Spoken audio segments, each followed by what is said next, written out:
കുടുംബമാറ്റ് സീരിയലിന്റെ ഇന്നത്തെ എപ്പിസോഡ് റിവ്യൂയിലേക്ക് സ്വാഗതം. അങ്ങനെ ഇന്നത്തെ എപ്പിസോഡ് സ്റ്റാർട്ട് ചെയ്യുന്നത് നവ്യയോട് ഞാൻ ഹണിമൂൺ ട്രിപ്പ് ക്യാൻസൽ ആയതിനെ കുറിച്ച് സംസാരിക്കുന്നതാണ് കേട്ടോ. ഇത് കേൾക്കുമ്പോൾ നവ്യ പറയുന്നുണ്ട്, ഇത് മനഃപൂർവ്വം നിന്റെ അമ്മായിയമ്മ ചെയ്തതാണെന്ന് കേട്ടോ. അപ്പൊ നയന പറയുന്നുണ്ട്, അത് സാരല്ല, മുത്തശ്ശന് വേണ്ടിയിട്ടല്ലേ, 41 ദിവസത്തെ കാര്യല്ലേ ഉള്ളൂ. അപ്പൊ തന്നെ നവ്യ പറയുന്നുണ്ട്, ഇനി 41 ദിവസം കഴിയുമ്പോഴേക്കും മറ്റെന്തെങ്കിലും കൊണ്ടുവരും നിന്റെ അമ്മായിയമ്മന്ന്. ഇത് കേൾക്കുമ്പോൾ നയന പറയുന്നുണ്ട്, അപ്പോ ആദർശേട്ടൻ നോക്കിക്കോളൂന്ന്, പിന്നെ 41 ദിവസം കഴിഞ്ഞ യാത്ര പോവാലോന്നൊക്കെ. അപ്പൊ നവ്യ പറയുന്നുണ്ട്, നമുക്ക് കിട്ടിയ അമ്മായിമ്മമാരൊക്കെ എന്താ ഇങ്ങനെയെന്ന് ചോദിക്കാട്ടോ.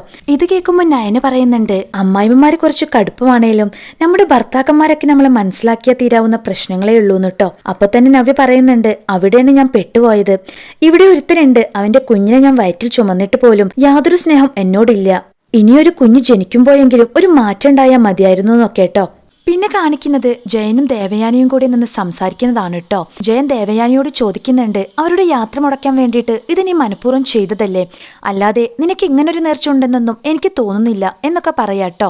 അപ്പൊ തന്നെ ദേവയാനി പറയുന്നുണ്ട്, അവൻ മാത്രമല്ല അച്ഛനൊഴികെ എല്ലാരും പോകുന്നുണ്ട്, അച്ഛനു വേണ്ടി മാത്രമാണ് ഞാൻ ഇങ്ങനെ ഒരു നേർച്ച നേർന്നത് എന്നൊക്കെ. അപ്പൊ തന്നെ ജയൻ പറയുന്നുണ്ട്, അത്രക്കൊന്നും ആത്മാർത്ഥത നിനക്ക് ഈ കുടുംബത്തിനോടും അച്ഛനോടും ഉണ്ടെന്ന് എനിക്ക് തോന്നിയിട്ടില്ല എന്ന്. അപ്പൊ ദേവയാനി പറയാണ്, എന്റെ മനസ്സിവിടെ ആരും തിരിച്ചറിഞ്ഞിട്ടില്ല, ഞാൻ ഒരുപാട് സ്നേഹിക്കുന്ന എന്റെ മോൻ പോലും. ഇത് കേൾക്കുമ്പോൾ ജയൻ പറയുന്നുണ്ട്, മക്കളെ സ്നേഹിക്കേണ്ടത് അവരിൽ നിന്നും ഒന്നും പ്രതീക്ഷിച്ചാവരുത്, പ്രത്യേകിച്ച് ഇന്നത്തെ കാലത്തെന്ന്. അപ്പൊ ദേവയാനി പറയാണ്, എന്തായാലും വേണ്ടില്ല, നാളെ രാവിലെ പോയിട്ട് എന്തായാലും മാലയിടണം, ഞാനും വരുന്നുണ്ട് എന്നൊക്കെ. ഇത് കേൾക്കുമ്പോൾ തന്നെ ജയൻ പറയുന്നുണ്ട്, നീ അച്ഛനു വേണ്ടിയാണ് ഇതൊക്കെ ചെയ്തതെന്ന് പറയുന്നുണ്ട്, പക്ഷേ ഇവരുടെ യാത്ര മുടക്കാൻ അച്ഛന് പോലും താല്പര്യമുണ്ടാവില്ല എന്നൊക്കെ. അപ്പൊ ദേവയാനി പറയാണ്, അതെല്ലാവരുടെയും കാര്യം അങ്ങനെ തന്നെയാണ്, നമുക്കൊരു രോഗം വരുമ്പോ മറ്റുള്ളവർ നമുക്ക് വേണ്ടിയിട്ട് എന്തെങ്കിലും സഹിക്കുന്നത് നമുക്ക് ഇഷ്ടപ്പെടില്ലല്ലോ എന്നൊക്കെ. പക്ഷേ നമ്മളെ സ്നേഹിക്കുന്നവർക്ക് വേണ്ടി ഇതൊക്കെ ചെയ്യേണ്ടത് നമ്മളുടെ കടമയല്ലേ എന്ന് ചോദിക്കാട്ടോ. അപ്പൊ തന്നെ ജയൻ പറയുന്നുണ്ട്, ഈ കടമകളൊന്നും മരുമകളുടെ കാര്യത്തിൽ നിനക്കില്ലല്ലോ, മരുമകൾ ഒരിക്കലും സുഖവും സന്തോഷവും അനുഭവിക്കാൻ പാടില്ല, അതേ ഉള്ളൂ നിനക്ക്. അപ്പൊ ദേവയാനി പറയാണ്, അങ്ങനെയെങ്കിൽ അങ്ങനെ തന്നെ, അവരെന്തായാലും നാളെ മാലയിടാൻ സമ്മതിച്ചിട്ടുണ്ട്, അത് മറ്റുള്ളവരായിട്ട് തിരുത്താതിരുന്നാൽ മതിയെന്ന്. അപ്പൊ ജയൻ പറയുന്നുണ്ട്, അയ്യപ്പസ്വാമിന്റെ കാര്യമായോണ്ട് ആരുമൊന്നും പറയാൻ പോണില്ലാന്നും, നീ ചെയ്തത് കുറച്ച് ക്രൂരമായി പോയെന്നും ദൈവത്തിനു പോലും അത് ഇഷ്ടായിട്ടുണ്ടാവില്ല എന്നൊക്കെ പറയാട്ടോ. അങ്ങനെയെങ്കിൽ ദൈവം അങ്ങോട്ട് ശിക്ഷിച്ചോട്ടെ, 41 ദിവസം കഴിഞ്ഞിട്ട് മതി അവളുടെ അണിമൂണൊക്കെ എന്നിങ്ങനെ പറയാട്ടോ ദേവയാനി. പിന്നെ കാണിക്കുന്ന സീന് രേവതിയും അനാമികയും കൂടി നിന്ന് സംസാരിക്കുന്നതാണ് കേട്ടോ. നയനന്റെ യാത്ര മുടക്കിയതിന്റെ സന്തോഷ പ്രകടനമാണ് ഇവരിപ്പോ കാണിച്ചുകൊണ്ടിരിക്കുന്നത്. ഇതെല്ലാം നവ്യ ഒളിഞ്ഞു നിന്നിട്ട് കേൾക്കുന്നുണ്ട്. അതേ സമയത്ത് അനാമികയുടെ അമ്മ മോളോട് പറയാണ്, എന്തായാലും മോള് ആഗ്രഹിച്ച പോലെയൊക്കെ ആയല്ലോ, അവരെന്തായാലും അങ്ങനെ യാത്ര പോവണ്ട, അച്ഛനോട് കൂടി ഇങ്ങോട്ടേക്ക് വരാൻ പറഞ്ഞിട്ടുണ്ട് എന്നിങ്ങനെ പറയുന്നത് ആര് കേൾക്കുന്നുണ്ട്? നവ്യ ഇങ്ങനെ ഒളിഞ്ഞെന്ന് കേൾക്കുന്നുണ്ട്. അപ്പൊ നവ്യ ഇങ്ങനെ മനസ്സിൽ വിചാരിക്കുകയാണ്, ഹോ ഇനിയിപ്പോ അച്ഛനും കൂടി ഇങ്ങോട്ടേക്ക് വരുന്നുണ്ടോ, എന്തായാലും വരട്ടെ, വന്നിട്ട് കാണിച്ചു കൊടുക്കാന്ന് ഇങ്ങനെ വിചാരിച്ചുകൊണ്ട് അവൾ അവിടെ നിന്ന് പോവാട്ടോ.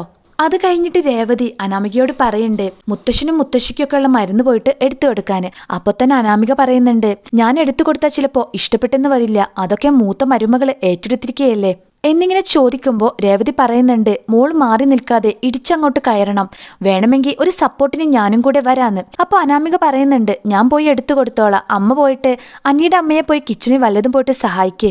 ഇത് കേൾക്കുമ്പോൾ രേവതി പറയുന്നുണ്ട്, ഞാനുണ്ടാക്കിയ ഫുഡ് മോൾക്കും അച്ഛനുമൊന്നും അത്രയ്ക്ക് ഇഷ്ടമല്ലല്ലോ, എനിക്കും അത് അത്ര അങ്ങ് ഇഷ്ടമല്ല, പിന്നെ ഇവിടുത്തെ ഫുഡ് ഒരു രക്ഷയുമില്ല എന്നൊക്കെ പറയാട്ടോ. അപ്പൊ അനാമിക പറയുന്നുണ്ട്, എന്ത് പറഞ്ഞാലും ആ നയനയുടെ കൈപുണ്യം അത് വേറെ തന്നെയാ, അവളുണ്ടാക്കുന്ന ഫുഡൊക്കെ ഒടുക്കത്തെ ടേസ്റ്റാണ്, പക്ഷെ ഞാനത് മോശം പറഞ്ഞോണ്ട് എനിക്കിപ്പോ അത് കഴിക്കാനും പറ്റുന്നില്ല എന്നിങ്ങനെ പറയാട്ടോ.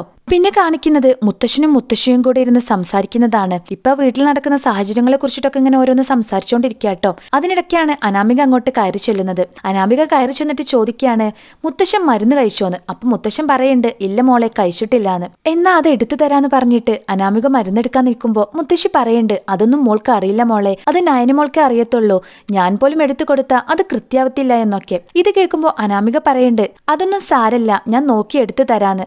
അതിനുശേഷം മെഡിസിൻ ബോക്സ് നോക്കി അനാമിക മുത്തശ്ശനോട് ചോദിക്കുന്നുണ്ട്, ഈ നേരത്ത് ഏത് ഗുളികയാ കഴിക്കുന്നേന്ന്. അപ്പൊ മുത്തശ്ശൻ പറയുന്നുണ്ട്, അതൊന്നും എനിക്കറിയില്ല, നയനമോൾ എടുത്തു തരുന്നത് ഞാൻ അങ്ങ് കഴിക്കാറാണ്, അല്ലേ തന്നെ എനിക്കിതൊന്നും താല്പര്യമില്ല, അതുകൊണ്ട് ശ്രദ്ധിക്കാറുമില്ല എന്നൊക്കെ ഇങ്ങനെ പറയാട്ടോ. ഇത് കേൾക്കുമ്പോൾ മുത്തശ്ശിയും പറയുന്നുണ്ട്, ശരിയാണ് മോളെ, ഇനി എന്തായാലും മോളും അത് കുറച്ച് ചോദിച്ചൊക്കെ മനസ്സിലാക്കണം, നയനമോൾ ഇനി കുറച്ചു ദിവസത്തേക്ക് ഇവിടെ ഇല്ലല്ലെന്നൊക്കെ കേട്ടോ. ഇത് കേൾക്കുമ്പോൾ തന്നെ അനാമിക പറയുന്നുണ്ട്, ഏട്ടത്തി എവിടെയും പോയിട്ടില്ല, അവരുടെ യാത്ര നടന്നില്ല എന്നൊക്കെ കേട്ടോ. ഇത് കേൾക്കുമ്പോൾ മുത്തശ്ശനും മുത്തശ്ശിക്കും ചെറിയൊരു ഷോക്ക് പോലെ ഉണ്ടാവുന്നുണ്ട്. അപ്പൊ മുത്തശ്ശൻ നടന്നില്ലേ എന്ന് ചോദിക്കാണ് കേട്ടോ. അപ്പൊ അനാമിക പറയുന്നുണ്ട് 41 ദിവസത്തെ വ്രതമെടുത്തിട്ട് മല ചവിട്ടണമെന്ന് വല്യമ്മ പറഞ്ഞിട്ടുണ്ട്, അത് പ്രകാരം മാല ഇടാൻ വേണ്ടിയിട്ട് അമ്പലത്തിൽ പോയതാണെന്ന് കേട്ടോ. അപ്പൊ മുത്തശ്ശൻ പറയുന്നുണ്ട് മല ചവിട്ടുന്നതൊക്കെ നല്ലത് തന്നെയാ, പക്ഷേ അത് ഈ ടൂറ് കഴിഞ്ഞിട്ട് വന്ന് ചെയ്താൽ പോരെന്ന് കേട്ടോ. അപ്പൊ മുത്തശ്ശി പറയാണ് ഈ യാത്ര മുടക്കാൻ വേണ്ടിയിട്ട് മാത്രമാണ് ഇതെന്നൊക്കെ. അപ്പൊ മുത്തശ്ശൻ പറയുന്നുണ്ട് ഇത് ഭഗവാനോടുള്ള സ്നേഹമല്ല, മറിച്ച് മരുമോളോടുള്ള ദേഷ്യമാണ്, അതിന് ഭഗവാനെ കൂട്ടുപിടിക്കുന്നു എന്ന് പറയാണ് കേട്ടോ. അപ്പൊ തന്നെ ദേവയാനിയെ സപ്പോർട്ടാക്കിയിട്ട് അനാമിക പറയുന്നുണ്ട് അതൊരു നല്ല കാര്യത്തിന് വേണ്ടിയിട്ടല്ലേ വല്യമ്മ അങ്ങനെ പറഞ്ഞതെന്ന് കേട്ടോ. ഇത് കേൾക്കുമ്പോൾ മുത്തശ്ശൻ പറയുന്നുണ്ട് നല്ല കാര്യത്തിനാണേ കുഴപ്പമില്ല, അതിന്റെ അനുഗ്രഹം അവർക്ക് ഉണ്ടാവും, മറിച്ച് അവരുടെ സന്തോഷം കളയാൻ വേണ്ടിയാണ് ഇതൊക്കെ ചെയ്തതെങ്കിൽ അവരെന്തായാലും അനുഭവിക്കാതിരിക്കില്ല. ദൈവങ്ങൾക്ക് പോലും എല്ലാ കാര്യങ്ങളും അറിയാം. അത് കഴിഞ്ഞ് മുത്തശ്ശി പറയാണ് നയന ഇവിടെ ഉണ്ടെങ്കിൽ മോള് പൊക്കോ, അവള് തന്നെ എടുത്ത് തന്നോളൂന്ന് കേട്ടോ. എന്തായാലും ഇവരുടെ യാത്ര മുടങ്ങിയത് മുത്തശ്ശനെയും മുത്തശ്ശിയും അറിയിച്ച സന്തോഷത്തില് അനാമിക അവിടെ നിന്ന് പോവാട്ടോ. ദേവയാനി ചെയ്തത് കുറച്ച് കൂടിപ്പോയെന്ന് ഇങ്ങനെ പറഞ്ഞോണ്ടിരിക്കാട്ടോ. പിന്നെ കാണിക്കുന്നത് നയന പാൽപ്പായസം ഉണ്ടാക്കുന്നതാണ് കേട്ടോ. അവിടേക്ക് ഇത് കണ്ടോണ്ട് ജലജ കയറി വരുന്നുണ്ട്. എന്നിട്ട് ജലജ കളിയാക്കിക്കൊണ്ട് ചോദിക്കുകയാണ് അമ്പലപ്പുഴ പാൽപ്പായസമാണോ ഉണ്ടാക്കുന്നതെന്ന് കേട്ടോ. അപ്പൊ നയന പറയുന്നുണ്ട് അമ്പലപ്പുഴ പായസം ഒന്നും അല്ലെങ്കിലും കുഴപ്പമില്ലാത്തൊരു പായസം തന്നെയാണ്, മുത്തശ്ശനും മുത്തശ്ശിയും വരെ പറഞ്ഞിട്ടുണ്ടല്ലോ എന്നൊക്കെ കേട്ടോ. അപ്പൊ ജലജ ചോദിക്കുന്നുണ്ട് അതിന് എപ്പോഴെങ്കിലും അമ്മ കൊള്ളത്തില്ല എന്ന് പറയാറുണ്ടോന്ന്. ഇത് കേൾക്കുമ്പോൾ മുഖത്തടിച്ച പോലെ തന്നെ നയന പറയുന്നുണ്ട് മുത്തശ്ശി പറയാറുണ്ടല്ലോ അപ്പച്ചിയുടെ സ്വഭാവം കൊള്ളത്തില്ലാന്ന്, എന്റെ സ്വഭാവം നല്ലതാണെന്നും. ഇത് കേൾക്കുമ്പോൾ ജലജയ്ക്ക് ദേഷ്യം വന്നിട്ട് പറയുന്നുണ്ട് ചുമ്മാതല്ലടി നിന്റെ ഹണിമൂൺ യാത്ര നടക്കാതിരുന്നത്, ഇനി അത് നടക്കാനും പോണില്ല, നിന്റെ അമ്മായിയമ്മ അത് നടത്താനും പോണില്ലാന്ന്. ഇത് കേൾക്കുമ്പോൾ നയന പറയുന്നുണ്ട് 41 ദിവസത്തിന് അത്ര വലിയ ദൂരമൊന്നുമില്ല, അത് കണ്ണടച്ച് തുറക്കുന്നതിന് മുന്നേ അങ്ങ് പോവും. ഇത് കേൾക്കുമ്പോൾ ജലജ പറയാണ് ദൈവങ്ങൾക്ക് പോലും നിങ്ങൾ ഒന്നിച്ചു പോകുന്നത് ഇഷ്ടമല്ല, അതുകൊണ്ടാണ് മണ്ഡലകാലം പെട്ടെന്ന് വന്നതെന്ന്. അപ്പൊ തന്നെ നയന പറയുന്നുണ്ട് മണ്ഡലകാലം പെട്ടെന്നൊന്നല്ല വന്നത്, സാധാരണ വരുന്നത് പോലെ തന്നെയാ വന്നത്. പിന്നെ നിങ്ങൾ പായസം കുടിക്കാനാവുമ്പോ ഞാൻ ഇങ്ങോട്ട് വിളിക്കാം, ഇവിടെ നിന്നൊന്ന് പോയി തരാമോ എന്ന് ചോദിക്കാട്ടോ. ഇത് കേൾക്കുമ്പോൾ ദേഷ്യത്തോടെ നിന്റെ പാൽപ്പായസം കുടിക്കലല്ലേ എന്റെ പണിയെന്നും പറഞ്ഞുകൊണ്ട് ജലജ അവിടെ നിന്ന് പോവാണ്. അങ്ങനെ പുറത്തിറങ്ങിയിട്ട് നയനക്കിട്ടൊരു പണി കൊടുക്കണല്ലോ എന്ന് വിചാരിച്ചുകൊണ്ട് അനാമികയുടെയും അവളുടെ അമ്മയുടെ അടുത്തേക്ക് പോവാട്ടോ ജലജ. അവരുടെ അടുത്ത് വന്നിട്ട് പറയാണ് മാലയിട്ട് വരുന്നവർക്ക് ഇവിടെ ഒരെത്തി അമ്പലപ്പുഴ പായസം ഉണ്ടാക്കുകയാണ്. ഇത് കേൾക്കുമ്പോൾ രവതി ചോദിക്കുന്നുണ്ട് അവൾ അത്ര കേമിയാണോന്ന്. ഇത് കേൾക്കുമ്പോൾ ജലജ പറയുന്നുണ്ട് അവളിവിടെ വിശേഷങ്ങൾക്കൊക്കെ പായസം ഉണ്ടാക്കിയിട്ടുണ്ട്, മുത്തശ്ശി പോലും അവൾക്ക് ഫുൾ മാർക്ക് വരെ കൊടുത്തിട്ടുണ്ട് എന്നൊക്കെ പറയാട്ടോ. ഇത് കേൾക്കുമ്പോൾ രേവതി പറയുന്നുണ്ട് സ്വത്തിന്റെ കാര്യത്തിലും അവൾക്ക് തന്നെയാണല്ലോ മുൻഗണന എന്ന്. ഇത് കേൾക്കുമ്പോൾ ജലജ പറയാണ് എന്ത് പറഞ്ഞിട്ടെന്താ, ഇവിടെ എല്ലാവരും അവളെ എടുത്ത് തലയിൽ വെച്ചേക്കുക, അജയന് പോലും എല്ലാം ആദർശിന് കൊടുക്കുന്നതിൽ എതിർപ്പില്ല എന്ന രീതിയിലാ സംസാരിക്കുന്നേ. ഇപ്പൊ ഏട്ടത്തി നിങ്ങളെ കൂടെ നിൽക്കുന്നോണ്ടാണ്, നാളെ ഏട്ടത്തി കാലുമാറിക്കഴിഞ്ഞാ പിന്നെ ആർക്കും ഒന്നും കിട്ടുന്നു വിചാരിക്കേണ്ട എന്നിങ്ങനെ പറയാട്ടോ.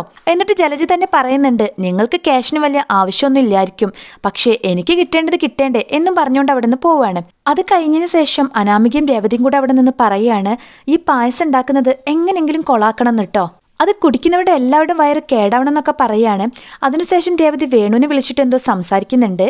അതിനുശേഷം കാണിക്കുന്നത് രേവതിയും അനാമികയും കൂടെ വേണുവിനെ വീടിന്റെ ഫ്രണ്ടിൽ ഇങ്ങനെ വെയിറ്റ് ചെയ്തുകൊണ്ട് നിൽക്കുമ്പോൾ വേണു അങ്ങണ്ട് വണ്ടിയും കൊണ്ട് വരികയാണ്. അത് കഴിഞ്ഞിട്ട് വേണു ഇവരുടെ കയ്യിലേക്ക് ഒരു പൊടി വെച്ച് കൊടുത്തിട്ട് പറയാണ് ഇത് ഒപ്പിക്കാൻ ഞാൻ കുറച്ച് പാടുപെട്ടു, എന്തായാലും ഇത് ആ പായസത്തിൽ കലർത്തിയാൽ മതി, പിന്നെ ഒറ്റ ഒരെണ്ണത്തിനും ബാത്റൂമിൽ നിന്നും ഇറങ്ങാൻ നേരം കാണില്ല, എല്ലാം വയറുകേടായി അവിടെ ഇരുന്നോളും, പിന്നെ പൊക്കി പറയുന്നവരൊക്കെ അതങ്ങ് മാറ്റി പറഞ്ഞോളും എന്നിങ്ങനെ പറയാട്ടോ.